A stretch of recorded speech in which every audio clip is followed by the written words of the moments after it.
UP के मेरठ का सौरभ हत्याकांड अभी तक सुर्खियों में ही छाया हुआ था कि मेरठ में एक और पत्नी ने अपने प्रेमी के साथ मिलकर अपने पति को खत्म कर दिया है।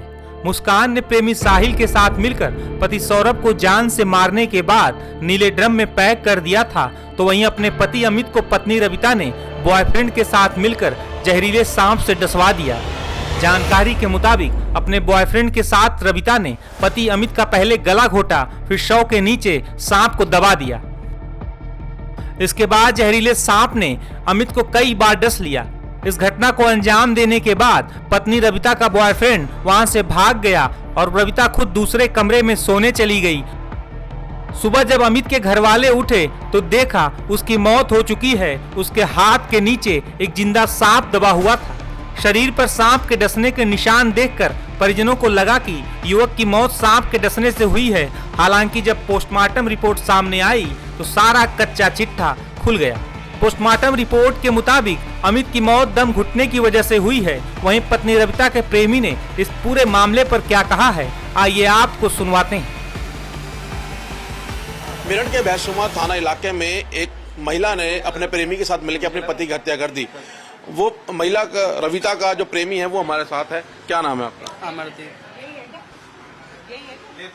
क्या नाम है आपका? अमरदीप। अमरदीप, कब ये प्लानिंग हुई रविता के साथ मिलके कि उसके पति की हत्या करनी है?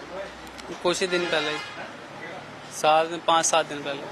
हत्या कैसे की आप लोगों ने? हत्या वैसे गला दबाया उसका। दोनों ने मिलकर दबाया? जी। हाथ से दबाया, किसी और चीज से घोटा था? ना, हाथ से। क्यों दबाया, क्या कारण था? क्या रविता ने आपको ऐसा बोला कि आपने उसके पति अमित की हत्या कर दी? मारपीट करता था। मेरे पीछे कुछ लड़के लगा रखे थे जो मुझे रास्ते में रोक टोक करते थे। मुंह बांध रखा था। कुछ लड़के घर पे भी जाते थे। मेरी मम्मी ने मना करा कि ये नहीं जाएगा कहीं भी। 2 दिन लगातार गए। मेरा अंदर बढ़ का काम है, तैल पर था काम करता हूँ मैं। तो खतरा हो गया था कि मुझे मरवा देगा। तो रविता के साथ ही वो बहुत ज्यादा गलत व्यवहार करता था। उसके साथ मारपीट, बेल्ट से हर जी, फिर फोटो वगैरह कह रहा था कि तेरे डाल दूंगा, रिलीज करूंगा। और वो टॉर्चर करता था उसे। ये सांप का आइडिया कहाँ से है कि सांप डसने का एक प्लानिंग करते हैं कि सांप डसा है, सांप ने उसको डसा है, इस तरीके से पूरी कहानी बनाते हैं? ये आइडिया किसका था? रविता का। सांप कहाँ से लिया? महमूदपुर के निखिल नाम के लड़के से। कितने रुपए में लिया था सांप? 1000 रुपए में। तो सांप जब लिया तो जिंदा था सांप? वो हाँ, जिंदा था, झोले में ही था। उसकी लाश के नीचे किसने रखा? झोला रख दिया था वहाँ पे हमने ही। जब फिर झोला का तो फैल गया था वो नीचे ही। फिर हम आ गए थे वहाँ से। तो सविता ने भी सांप को पकड़ा था? सविता ने भी सांप को पकड़ा था? उसने नहीं। तो जो सांप था उस वक्त उसकी कमर के नीचे कैसे रखा? वो तो नीचे झोला छोड़ दिया था ना, तो झोले में से खुद निकल गया था। ये बताओ, ये प्लानिंग तुम्हारी जब हुई थी तो सांप वाली प्लानिंग बताई थी या सिर्फ गला घोटने की प्लानिंग हुई थी? सांप की। सांप की प्लानिंग? ये तो प्लानिंग कोई नहीं थी, गला घोटने कोई प्लानिंग नहीं थी। ये तो एकदम से ही हुआ है। रविता से कब से रिश्ते में थे तुम? तो वहाँ 6-7 महीने। कैसे मुलाकात हुई थी दोनों की? काम वगैरह पर जाते थे अमित के साथ, जब बातचीत हुई थी। तो तुम अमित के दोस्त थे पहले? जी। कुछ इस घटना, इस वारदात को क्या कोई पछतावा हो रहा है कि मैंने अपने दोस्त की हत्या की है? बहुत ज्यादा, बहुत ज्यादा बोला। अमित के घर वालों का कहना है कि फांसी की मांग कर रहे हैं। कितनी उम्र तुमसे बड़ी है रविता? ऐसे कोई 5 साल। अच्छा सर। तो ये वो कातिल अमरदीप है जो रविता के पति की हत्या इसने रविता के साथ मिलकर की है, अमित की हत्या की है। बताया है अमित का दोस्त था, अमित के साथ काम करता था, टाइल लगाने का काम था। लेकिन रविता ने इसको बताया कि उसका पति अमित जो है उसको उसके साथ मारपीट करता है। ना सिर्फ मारपीट करता है बल्कि वो इसके ऊपर भी शक करता है और इसके पीछे भी उसने कुछ गुंडे लगा रखे थे इसको मरवाने के लिए, ऐसा इसका कहना है। और जब इनकी प्लानिंग हुई, प्लानिंग में ये बताया गया कि उसके अमित जो है उसकी हत्या करनी है, तो उसी प्लानिंग में इन्होंने प्लान बनाया कि एक सांप लाते हैं और एक कहानी बनाते हैं कि पहले अमित की हत्या करेंगे, फिर सांप को उसके नीचे डाल देंगे और ये पूरी कहानी बनाएंगे कि सांप ने उसको डसा है। लेकिन पोस्टमार्टम ने इस पूरी हत्याकांड का राज खोल दिया और पता लगा ये सांप डसने से अमित की मौत नहीं हुई है बल्कि उसकी मौत गला दबाने से हुई है। तो फिलहाल पुलिस ने रविता और उसके आशिक को गिरफ्तार कर लिया है। दोनों को पुलिस रिमांड पे लिया है। दोनों से लगातार पूछताछ जारी है। मृतक अमित की मां अपने बेटे की हत्या के बाद सदमे में है। उन्होंने इस पूरे मामले पर क्या कहा है, सुनिए। अमित की माताजी हमारे साथ हैं। क्या नाम है आपका? मुनेश। कब पता लगा आपके बेटे की मौत हो चुकी है? मुझे लगा 8 बजे, सुबह के 8 बजे, जब ये लड़का ऊपर से चाय और परांठा लेकर आया, इसे नु भेजा और अपने पापा को दिया। तो जब ये देने आया तो जिन्ने की जो अंदर पैड़ी होती है तो उस पर देखना आई खड़ी होकर इसकी माँ। अच्छा, इनने कहा पापा पापा 3 फेरी, पापा होगा तो बोलेगा। फिर इनने रिजाई उतार दी तो सांप की पूंछ तो सीने पे, और यो हाथ नू और यहाँ फना, और यो हाथ नू लड़का नू मैं भारा झाड़ू लगा कर कूड़ा भर रही थी, भगा मेरे धोरा गया, अरे माँ पापा सांप ने खा लिया। अब मेरे पास चला नहीं जाता तो मैं गोड्डी ढाकर एकदम चढ़ गई, अरे कहाँ खा लिया वो तो सोरानू को आकर देख खत्म। वहाँ कुछ नहीं, बहुत सा बुझा। ये तू कहाँ थी? नुको मैं तो मेरे पापा का फोन आ रहा था, मैं तो फोन कर रही थी। मैंने कहा बिस्तर कौन लाया, खाट कौन लाया? आप खाट लाए, आप बिस्तर लाए। मन्ना का कपड़े झाड़े, नुको मुझे यो नहीं पता झाड़े क्या नहीं झाड़े। मन्ना कहा तुझे सब पता, यो मुंह जो लौच रखा नु यो किन्ना लोंचा, आके नुको छोटी लोंडिया ना लौच दिया।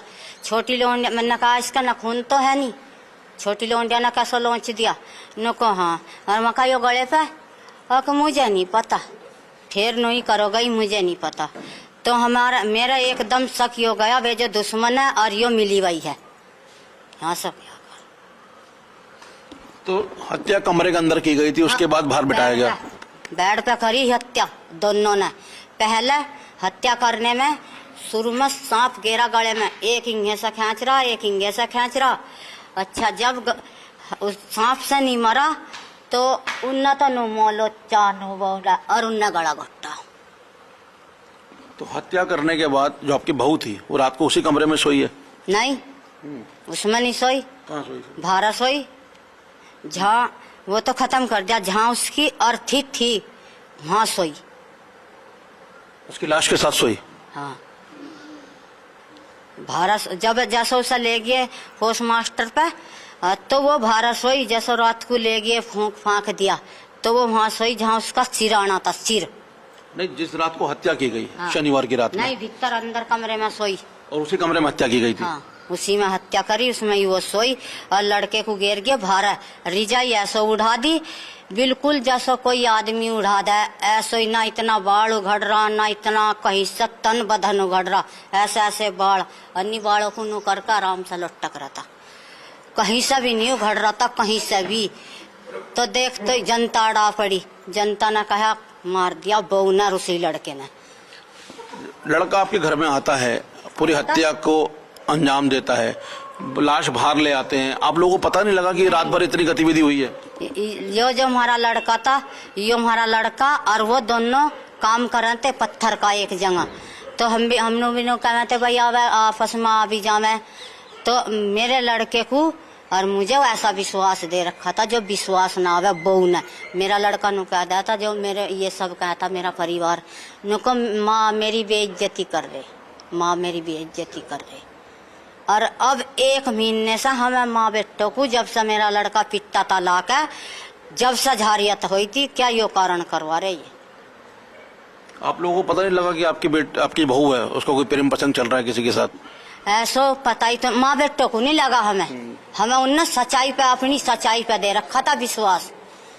हम उसकी सच्चाई पे थे, मका नहीं ये वैसे ही कह रहे झुट्टो ही। और वो बात जब सच्ची लिखड़ी 1 महीना बाद हमें जब पता लगा। कभी ये नहीं पता लगा आप लोगों को कि आपकी बहू इतनी बड़ी साजिश रचकती हत्या की? नहीं, व्यवहार सामान्य था उसका? बहुत लाड प्यार से रखा था, झगड़ा भी नहीं करा था, कभी पोके भी देता, चाय पानी भी बना कर देता, पर यो कारण नहीं लगा था यो क्या राच रच रही। क्या मांग करते हैं सरकार से, प्रशासन से, क्या मांग करते हैं आप? न तो जी नहीं मांगा भाई, इन्हें दोनों को फांसी लगनी चाहिए। जब मेरा मार दिया इन्होंने तो इन्हें भी फांसी लगनी चाहिए, सीधा सा कुछ नहीं होने का, सीधा नहीं मंजूर है मुझे।